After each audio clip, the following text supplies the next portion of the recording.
মূল ঘটনাটা হচ্ছে আজ থেকে 2.5 বছর আগে আমি তহিদুদ্দিন আফ্রিদিকে নিয়ে একটা ভিডিও বানাই। তার ব্লগের মধ্যে একটা অংশ সোশ্যাল মিডিয়ার মধ্যে ছড়িয়ে যায়, যেখানে দেখা যাচ্ছিল তহিদ আফ্রিদির আম্মু ঘুমিয়ে আছে এবং সে তার উপরে উঠে লাফালাফি করতেছিল, এরকম একটা জিনিস ছড়িয়ে যায়। এটা নিয়ে মানুষ নেগেটিভলি মন্তব্য করতে থাকে। তো তহিদ আফ্রিদি যেহেতু আমার একজন পছন্দের মানুষ, সেহেতু আমি ওই জিনিসটাকে পজিটিভলি অনলাইনের মধ্যে ছড়িয়ে দেওয়ার চেষ্টা করি।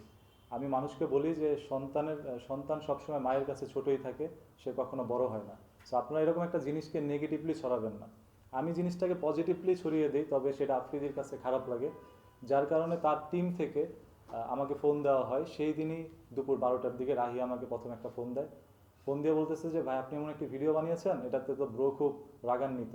পরে আমি বললাম যে ভাই, আমার ভিডিওতে যদি কোনো প্রবলেম থাকে আপনি বলবেন, তাহলে আমি সেই ভিডিওটি ডিলিট করে দিব। এর পরবর্তীতে বলা হয় যে ব্রো যতক্ষণ না বলবে তার পারমিশন ছাড়া আপনি ভিডিওটি ডিলিট করতে পারবেন না। পরে আমি ভিডিও ডিলিটও